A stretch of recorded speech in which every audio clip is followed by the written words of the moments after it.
Hey everybody, welcome back to Touchy Reactions. Fans of Sabaton, we got a special one for you today. We're going to be checking out the song Gott Mit Uns, which I looked up and it's German for God With Us.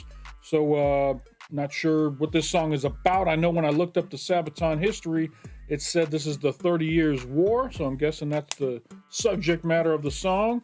We're going to be watching 3 videos tonight. We're going to start with a lyric video by Piscator. We're going to watch the Sabaton history, and then we're going to roll into a live performance from the Swedish Empire tour.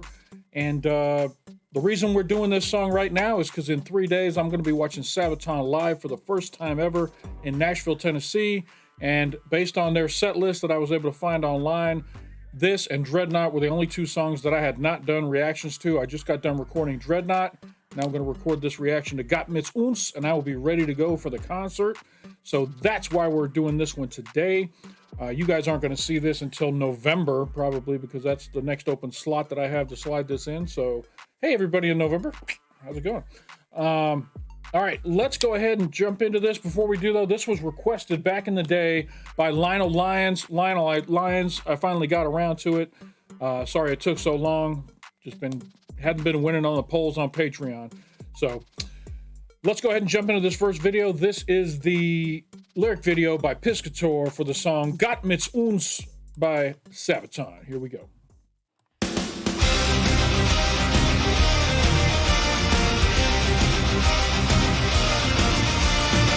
Almost sounds like a jig a little bit. It's got like kind of an Irish jig kind of feel to it right off the bat.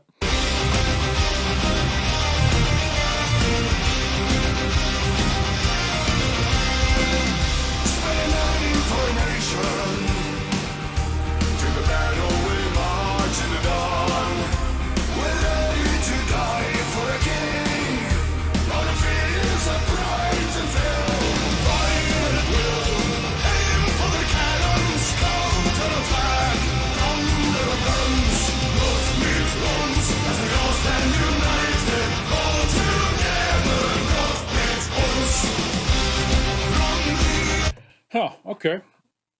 This definitely sounds different than every other Sabaton song I've ever heard. I think I hear a violin in there, which is what's throwing me off, but it does sound like almost like an Irish jig type song. It's describing fighting for your country, nothing real too specific in this case. I know that the history said this was the 7-Year War, so I'm assuming that's what we're talking about here. This could be like a song that's sung the night before they go to battle kind of thing. That's what the feel they were going for, maybe. Not sure, though, so we'll go ahead and jump into some more, and we'll see what we can get from the next verse. Here we go.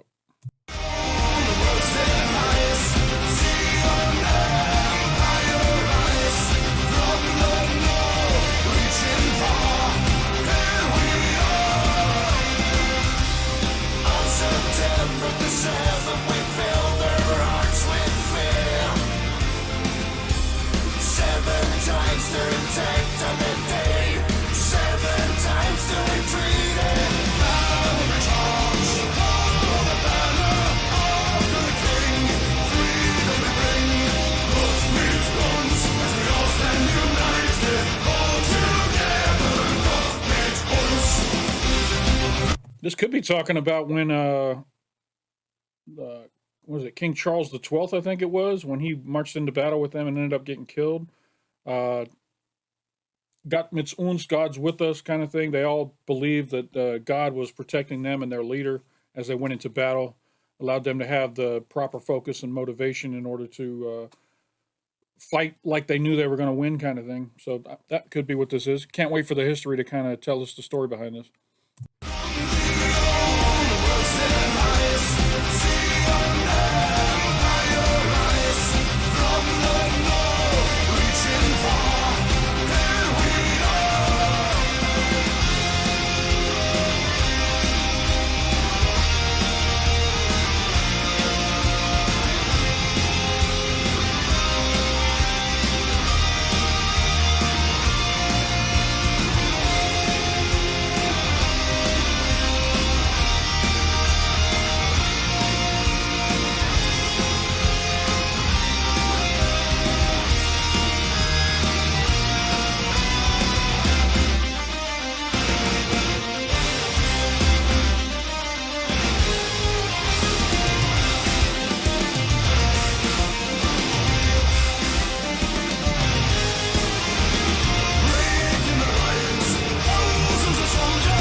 This is like one of those songs that you get together in a bar and have a drink and everybody kind of just sings along to the chorus part of it.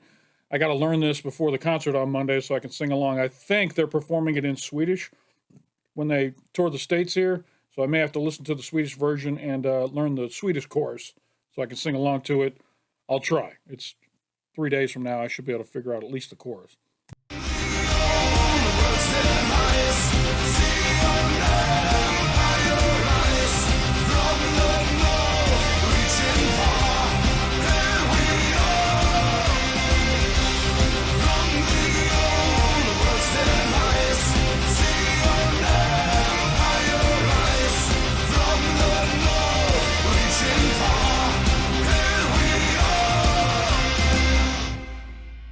No, I thought they were going to do the Gott Mit Uns chorus one more time at the end there. All right, fun song. Definitely different than anything I've heard from Sabaton before. I think, like I say, I've said it twice. It reminds me kind of an Irish drinking song kind of feel to it, which is fun. I love that not every Sabaton song sounds the same. Let's go ahead and roll into this Sabaton history so that Indy can educate me and teach me what this song is actually all about. Looks like we also have Per from Sabaton here, looking swaggy with his cowboy hat and sunglasses. Here we go. This is Gott Mit Uns, the 30-Year War, Sabaton History, episode number 21. Here we go. I'm Indy Nidell. And this is Per from Sabaton. And this is Sabaton History.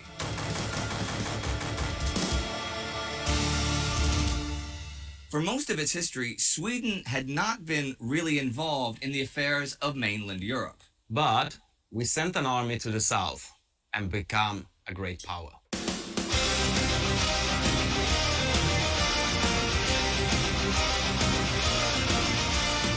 Yes. Yes, I hear you just fine. Okay, yeah, we're rolling. All right, I'll talk to you later. Okay. The war within the Holy Roman Empire between the irreconcilably divided camps of Catholics and Jesuits on one side and the Lutheran, Calvinist Protestants on the other had been raging for 12 years as King Gustav II Adolf of Sweden landed with 16,000 men on the shores of Pomerania in the summer of 1630. It had seemed as if the war was finally coming to an end. The imperial forces of the Habsburg Emperor and the Catholic Holy League had won victory after victory over the Protestant rebellion and had even defeated a Danish intervention.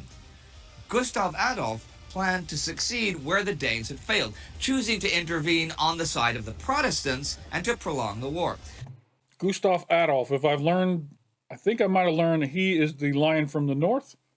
Let me know if I'm wrong in the comments, but I'm pretty sure Gustav Adolf was the lion from the north. Here we go. See, the war between Catholics and Protestants was as much about politics and influence as it was a war about religion.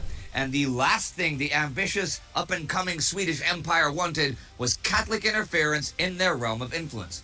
So the king chose to intervene with the Protestants. Still, the overall success of his venture was bound with cooperation with the Protestant German dukes and knights. That aristocracy at first, however, looked upon Gustav Adolf's army not as a savior, nor even as an ally, but as a foreign invader, and yet another player on this chaotic chessboard that was later to be known as the 30 Years' War. For now, a 16,000-man army that was quickly bolstering its ranks with both German and foreign mercenaries was just as dangerous to them as the Catholic forces were. The Swedes were an unknown quantity, and many viewed them as some sort of semi-barbaric savages who had just popped out of the Middle Ages into modernity. One of the few of the Germans that openly sided with the Swedish king was a guy called Christian Wilhelm, dispossessed mayor of the city of Magdeburg, who forced his way back to power and declared his support for the Swedes. Well, the commanders of the Holy League, the Count of Tilly and his Imperial Field Marshal the Earl of Pappenheim, were not about to ignore that, and their forces advanced on Magdeburg and lay siege to it.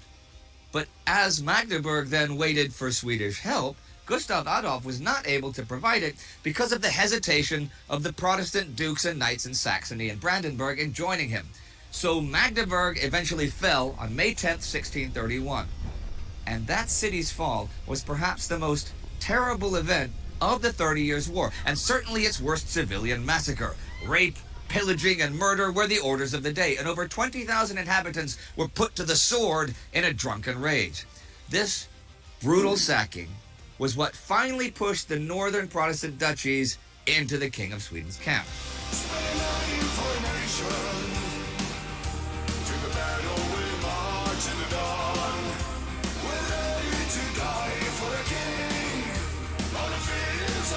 This is an interesting editing choice. They're showing us lots of still shots of art, but they're running a filter over top of the screen to make it look like old film footage. I mean, it's not necessary, but I guess it does kind of give it the nostalgic feel of having that this is old. Just an interesting observation from one editor to another. Gustav Adolf crossed the Elbe River and moved south into Saxony to link up his now 23,000 men strong army with an additional 16,000 Saxons. The Count of Tilly, with his 39,000 men, rode north to engage them. The broad plains near the village of Breitenfeld was where Tilly chose to make battle. He ordered his infantry, in traditional Spanish fashion, into 17 large squares, where musketeers were protected by a large force of pikemen. His 27 cannons were placed on a hill near the center. The elite, heavily armored cuirassiers of the Earl of Pappenheim formed on the left, while the right wing was manned by the Duke of Fürstenberg's 3,000 heavy cavalrymen and 900 mounted Croats. It's so crazy how war has changed with technology. No one would ever think of fighting like this nowadays, as far as just setting up in a field in certain formations kind of thing. It's such a relic of the past. On the misty morning of September 17, 1631, the Swedish and Saxon troops entered the battlefield and came immediately under cannon fire. Gustav Adolf had put his men in lines known as Swedish brigades, a new tactic of his own, with 6 ranks of musketeers protected by blocks of pikemen. So while relying on the power of concentrated musket fire, he could keep more men in reserve and allow his army to be more flexible. He ordered the Saxons to keep his left flank secure, and his own cavalry held the right. At midday, the Swedish artillerymen were finally firing back. With 68 guns, the Swedes packed not only double the amount of artillery, but their gunners were also better drilled. The Swedish artillery could fire up to 3 times faster than their opponents. A 2-hour artillery duel saw the superior Swedish artillery take a heavy toll on the tightly packed imperial formations. Casualties were high as the 24-pounders tore into the ranks. But the Saxons on the Swedish left, who also fought in tight formations, were also wavering under the heavy cannon fire. By 2 p.m., Pappenheim on the imperial left had enough of waiting around. Against Tilly's orders, he ordered his cuirassiers to move out against the Swedish infantry. The cuirassiers were the finest troops in the imperial army. Heavily armored from head to toe, they rode out in tight formation, and once close to an enemy, they would fire their pistols and charge with swords in hand into the decimated ranks. That at least was the theory, but discipline wasn't always that enforced, and it became typical that instead of charging, the cuirassiers simply fired their pistols and then rode around the formation to let the others take their shots until the enemy was weak enough for a safe charge. This was the case at Breitenfeld, but the Swedish brigades were a natural counter to that. As the cuirassiers came close, the musket-heavy Swedish formations concentrated their fire in a deadly salvo, as all ranks fired at once. Each time the cuirassiers moved into fire, they were met by a murderous hail of bullets and repulsed. At the same time, on the other flank, the already shaken Saxons were attacked by Fürstenberg's cavalry and the fearsome Croats. The Saxon infantry offered stiff resistance initially, but eventually broke and ran from the battlefield, with Fürstenberg's men in hot pursuit. Tilly, who had forbidden both of his commanders to ride out on their own, now saw his chance to roll up the Swedes from the flank. He ordered his men to advance, shifting his whole army to swing around, but his tightly packed formations were slow, and before the right wing of the infantry could move into the gap the Saxons had left behind, Gustav Adolf was able to send his second line in to meet the imperial advance. So while the Swedes had withheld a strong tactical advance, the Imperials were now overextending themselves. They do such an amazing job with the visuals on these Sabaton histories to help you understand and visualize exactly what was going on. It's so much more helpful to us viewers to be able to see it while he's explaining it, so that we can really absorb what was going on. The whole center shifted to the right to avoid gaps of their own, and the smoke of the guns and the dust of marching feet created chaos on the field. The Catholics cheered for Father Tilly or yelled Jesus Maria to identify themselves in the melee. The Swedish battle cry was Gott Mit Uns, an old saying the Teutonic Knights used in the Baltics and which originated from early Christian times. Soon, Pappenheim was forced to call off his attack. His cuirassiers had taken the worst in the engagement by far. Seeing Pappenheim's men wavering, though, Gustav Adolf ordered a counterattack of his own. The Swedish cavalry advanced, immediately routing the cuirassiers, and then turned on the weakened and now exposed left flank of the Imperial front line. The battle had dramatically shifted in favor of the Swedes. Now, they were the ones outflanking the Imperials as the Swedish right wing moved up. Furstenberg's cavalry had exhausted themselves in pursuing the Saxon infantry and plundering their baggage, and they in turn were now met by the Swedish reserves and Saxony's household cavalry. Tilly's infantry was mauled by the stronger Swedish firepower. Without cavalry to fear, the Swedish proved superior in open battle. And as Tilly's cannons were taken by the Swedish encircling move, the battle turned into a disaster for the Imperials. Tilly ordered a full retreat before being totally surrounded. Discipline held for a few moments, but as the Swedes brought their cannons into range, the battle was effectively over, and the Imperials ran for the hills. Training, training, discipline, and patience. Training, discipline, and patience can always prevail on a battlefield. It seems like those who got impatient were poorly trained and went in there just cock strong, ended up getting their clocks cleaned. So congratulations to that Swedish army for this victory. It's funny, I'm pretty sure, I haven't looked it up yet, but this has to come off the Carolus Rex album. As I was getting set up to record this, I was listening to music, and you can see I was listening to Carolus Rex while I was getting ready to record this great album. You guys have all turned me on to some of the greatest songs on that album. Thank you for that. All right, let's go ahead and wrap this up.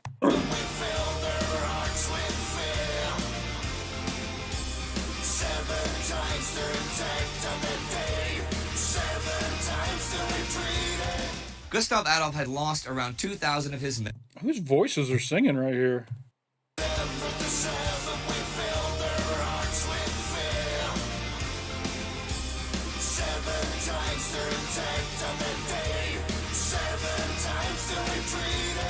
Gustav Adolf had Definitely didn't sound like Joachim. lost around 2,000 of his men and 1,500 Saxons, while 7,000 Catholics and Imperials lay dead on the battlefield. A further 6,000 became prisoners and were immediately pressed into the Swedish ranks. Tilly himself was wounded, but was able to escape. For the Swedes, this was a resounding victory. The next day, the Protestant propaganda machine was in full motion. A glorious victory, divine retribution for Magdeburg. The lion from the north had triumphed over the imperial eagle. In fact, the Catholics had suffered their first major defeat since the beginning of the war, and the Protestants all over Germany were again taking up arms. The Battle of Breitenfeld was not only a demonstration of the superior skill and tactics of the Swedish monarch, it also made Gustav Adolf larger than life. He was hailed almost as a biblical figure like Joshua or a new Alexander, who would now march south towards Vienna and then even Rome itself. Gustav Adolf mania gripped the Protestant strongholds, and men began styling their beards like the Swedish king. But you know, it's a long way to Vienna, and although he had achieved a spectacular victory, his enemies were anything but beaten. 20,000 of the emperor's men were already forming in Silesia, and Tilly was determined to raise a new army to avenge his defeat. For the moment, the Swedes were forced to make camp for winter and gather more support for the battles yet to come. The war, which had seemed over weeks earlier, was beginning again and would continue for nearly 2 more decades.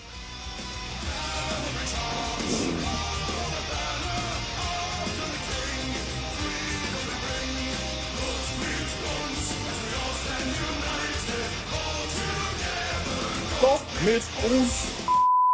He was the Elvis of 1632. That was Gustav Adolf. We got a picture, please?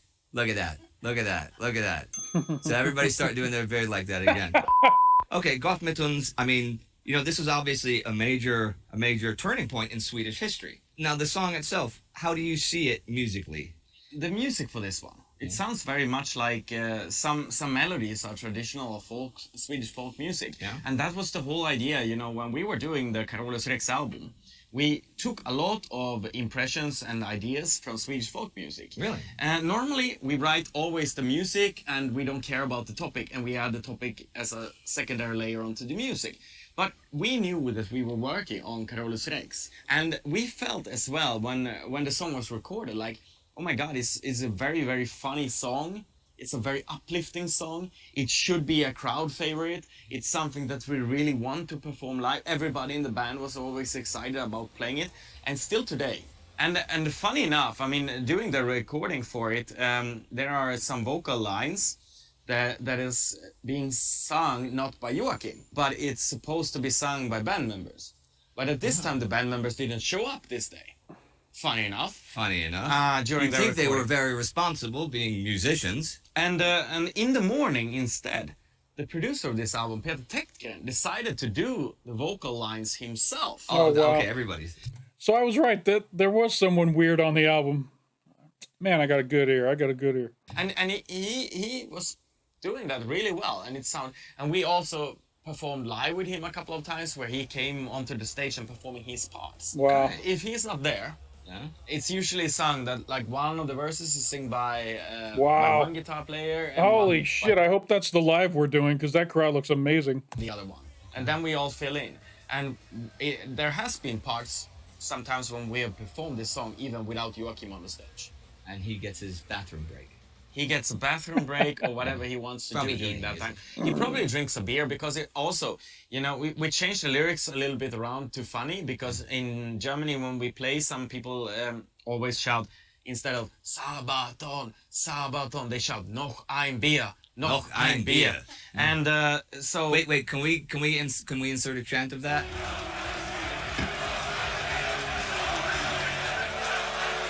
We decided, okay, let's change the lyrics one night.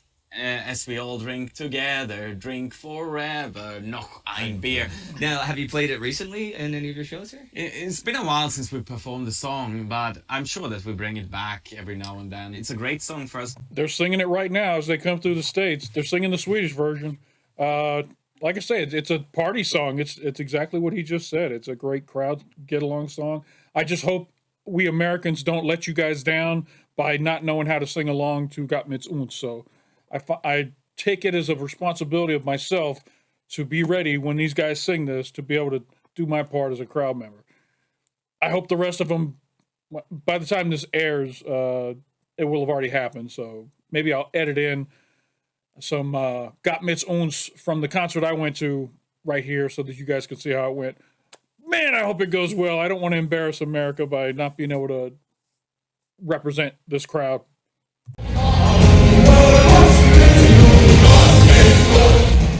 To play, there are songs who are more and less fun to play for us as band members. Primo Victoria is one of those songs. It's horrible as a musician, because the song is so simple, but it becomes powerful to crowd, play. But Gott Mit Uns it's fun to play as a musician. It's an uplifting song, and it's a crowd favorite. Well, I want to end this today. I want everybody to help me out here. Noch ein Bier. Noch ein Bier. Noch ein Bier. Noch ein Bier. See you next time on Sabaton History.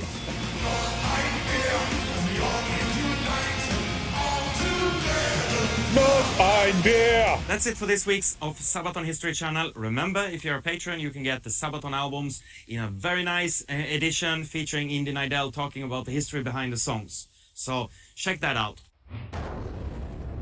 Awesome. As always, please support Sabaton History on Patreon so they can continue to educate us. I feel like I'm so much more educated since I got into Sabaton. I'm one of those schmarmy guys who's going to bring up all these, fun fact about that when someone starts talking about something. Oh, did you know that guy was the Lion of the North? Blah, blah, blah, blah. That's how we are sometimes. All right. This is Sabaton, Gott Mit Uns, the live version from the Swedish Empire Tour mix. Let's just sit back and enjoy the power of a great song, a great band, and a great crowd. Here we go.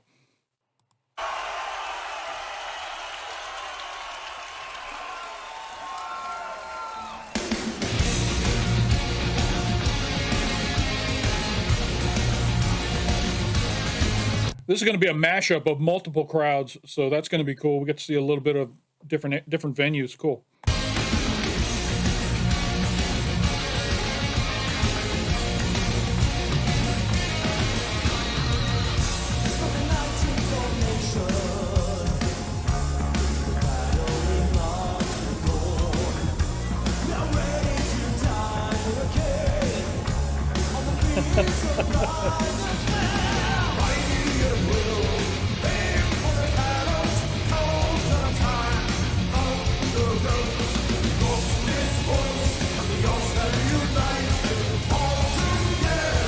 Gott Mit Uns.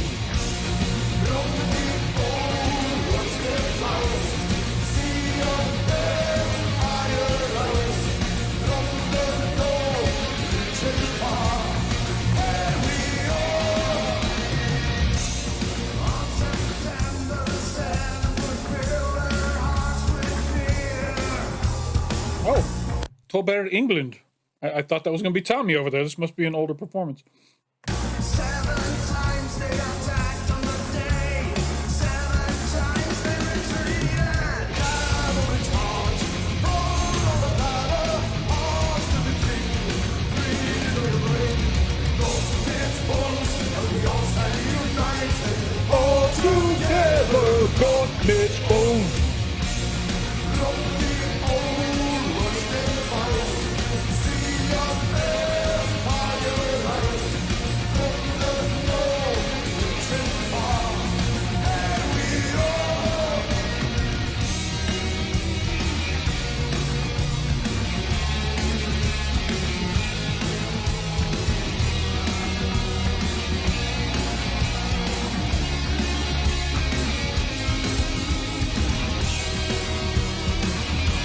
You can just see how happy they are to be performing this song. They love it. They're having a great time. Sorry I interrupted the guitar solo. I just love the feel of this. This is a great song. Damn, I hate that I waited this long to hear it because now I got like 3 days to learn it. I'm going to be listening to it on a loop.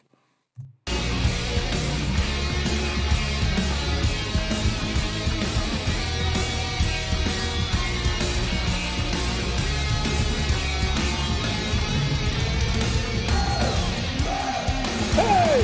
Hey! Hey! Hey! Hey! Hey! Hey! Hey! Hey! Hey! Hey! Hey! Yeah!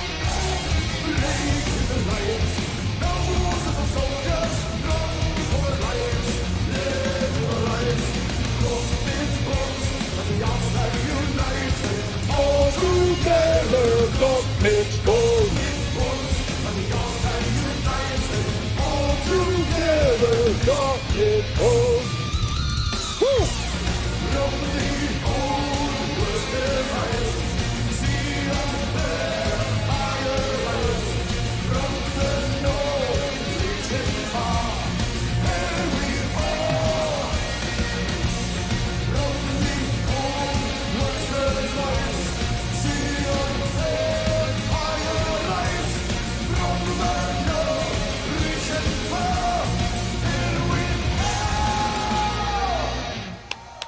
Wow.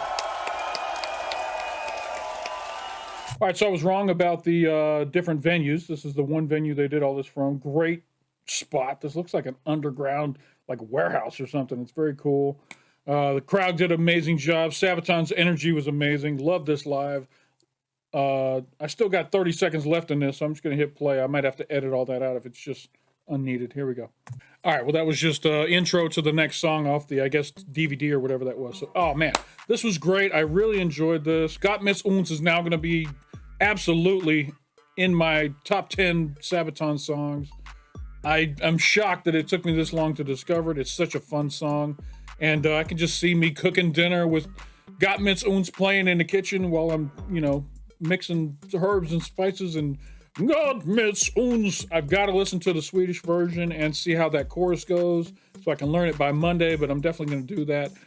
Stay tuned for footage. We're going to do a whole vlog for the trip to Nashville. I'm excited about it. All right, shout out again to Lionel Lyons, who requested this back in the day. I finally got to it. You're probably out there going, man, I told you to listen to this a long time ago. So I'm sorry. It just didn't make it up the poll over on Patreon.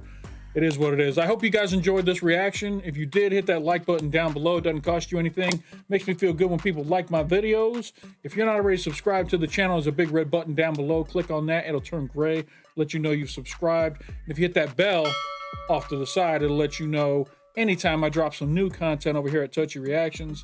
Thank you all for tuning in today. I also have a Patreon. There's a link up in the corner. If you want to join the Patreon, that's where we vote on what songs we're going to be doing.